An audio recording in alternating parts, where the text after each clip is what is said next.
Alright, what's up guys? New video today. We are doing a ban list review here. I've already looked at them. I'm not going to sit here and pretend this is my first time seeing them. Yeah, we've got a new ban list, which is kind of crazy because we just had a ban list, if you look down here, 16 days ago. So we have, I mean, that's pretty insane. I would call this probably an emergency ban list. I don't know if they just realized that they didn't hit enough stuff on the previous one and they have another ban list. But right here, before you even go into the new ban list, we have to go into this secret area of the ban list. So we've got to go to this spell book right here. One card that is actually interesting. First of all, they're dropping a new Spellbook of Prophecy structure deck, which is important in itself because you can actually generate Spellbook of Judgment. Spellbook of Judgment is actually coming back to 1 on September 16th, which is earlier than some of the other cards. So all of the other cards, the rest of the ban list goes into effect on September 30th, but on September 16th, you can start using Spellbook of Judgment, which for those of you that don't know is probably the best spellbook card in existence. It basically is like a super rejuvenation for spellbooks. It allows you to add spellbook cards during your end phase for every spell card you activate at a turn. It's gonna be crazy in Endymion. It's pretty crazy. And basically any spellcaster deck, you can try it in Dark Magician, Endymion. Endymion's probably the best place where you can use this just because naturally they activate so many spell cards already. So you can activate 7 spell cards, end phase, summon a spellcaster, and search like 6 cards. It's like absolutely insane. Clearly this is a, we have to sell product so you can, we have to sell product so we will allow you to generate this card, which is blatantly obvious, but it's technically a part of the ban list. And then we've got another ban list here, which is this ban list. So for some reason, like I said, we had a ban list 16 days ago, and it really wasn't enough. It did not change the meta. Like, it banned a lot of the problem cards, but there were still a lot of cards that were just an issue. So right off the bat, we have a ban to Crystron Heclifebox. This card is extremely good. It's one of the strongest cards in all of Master Duel. Yeah, it's kind of questionable whether they should have hit this or should have hit Auradon. Either one would have been an acceptable hit. Honestly, I think Auradon probably should have been the card to get hit because that's the card that really takes combos to an unfair level. That's the one that creates the board with like Borload Savage Dragon, Baron de Fleur, Thunder Dragon Colossus. It was the Auradon that was making that board, but simultaneously it was also the Crystron Heclifebox. Now the thing about this is Heclifebox in a lot of situations is actually a perfectly fair card. Like, it just summons one tuner, it's just one more extender. You can get to an access code a little bit easier. Like, it's really not a card that is that broken. Most of the time, I would have preferred that it was Auradon, but I'll accept this. This isn't like a bad hit whatsoever. It is one of the cards that is enabling a lot of really, really annoying play. So that card is forbidden. Next is Water Enchanters of the Temple. Good riddance, honestly. This card is now limited, so now the engine is 4 cards instead of 5 cards.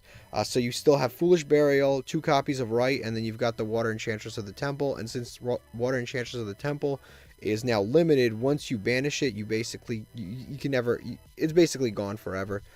Now this card, this engine in general is just really, really, really annoying.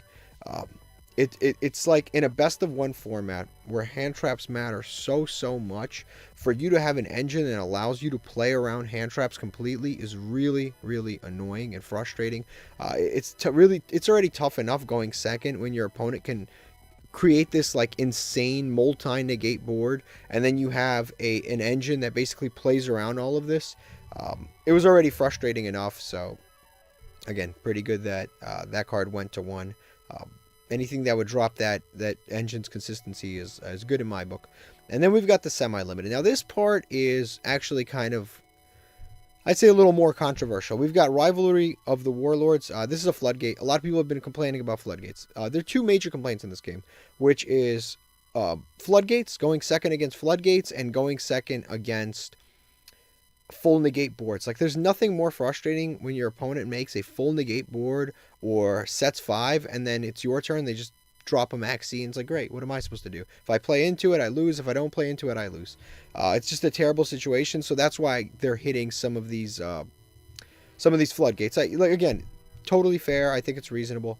Rivalry is now at 2. Gozen is now at 2. As you remember from last ban list, Skill Drain is now at 2. So like all of the various floodgates that mostly just Eldritch used to play are now kind of dropping to 2 here and there. Now here's the issue.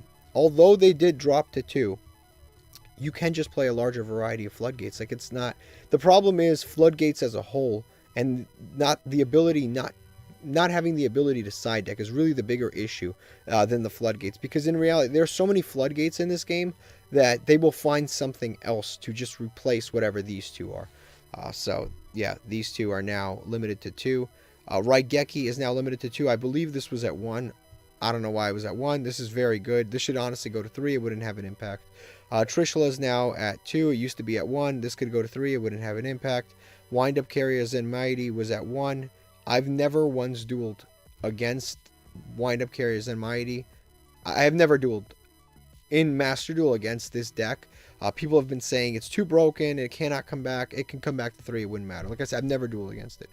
ABC Buster Dragon, really good that this got brought back to 2, and I think that at some point they're going to bring some of the new stuff out, which is going to include new machine support, and I think ABC Buster Dragon is good to go. It can go to 3 also. Light Stage is another card that can go to 3. This card was a problem when you could have a really annoying 2-card engine. So like anything that could, like, 2 cards go into Verde Anaconda, go into Dragoon, that used to be annoying. 2 cards to go into the full Orcus combo. That's why Trickstar Light Stage got hit in the first place. This card, again, could go back to 3. I think it should go back to 3 because Trickstars do absolutely nothing in the metagame, and I think that they definitely should get something. This is somewhat controversial. Red Reboot. This card is really frustrating to play against when you're a trap player. Like, when you play trap decks and your opponent activates this card, you just lose. Like, unless you have a Judgment face down, you just lose. There's nothing you can do. And there's like a clause in it where you can set whatever trap card you want face down when your opponent red reboots you, but in reality they're probably going to OTK you that turn, because it basically negates whatever trap card you activate, and then it basically prevents you from activating any more trap cards for the rest of the turn. It is a really unfair card, and if we're being honest, the only like really annoying trap deck is Eldritch. That's the deck that is like frustrating. Nobody wants to play against. It has so many floodgates in it. And it's the only one that can really play every single floodgate and it doesn't hurt the deck. Every other trap deck cannot afford to play every single floodgate under the sun, but Eldritch can. So it kind of feels like they're hitting every single trap deck rather than hitting Eldritch specifically. Like if you were playing against, for example, like Trap Tricks, and your opponent let's say you're playing Trap Tricks, your opponent activates this, you just lose, because you don't have anything to counter this. They reboot you lose the duel. It's one of those things where, yeah, it's a little bit of an unfair card. Definitely one of the more controversial cards on this list. Dino Wrestler Pankatrops. Again, this is one of those things. I think it's a good thing to bring back just because it's so difficult to go second in this game. I think this is completely fair, and it's not an unfair card. Like, you get to summon a monster, you get to attack with it, then you get to tribute pop. All of that is great.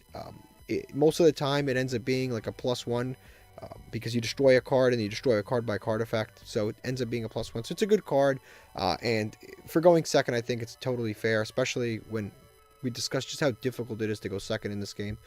Spiral Quick Fix, this is good for, it's now at 2, it used to be at 1. Perfectly fine. Double Iris Magician can go to 3, wouldn't have an impact. Harp Horror is really good. This is, of course, this is the one that lets them special summon from the deck. Again, I haven't seen Orcus do much of anything. I very rarely play. Like, you see it once in a while, but it's really not that common.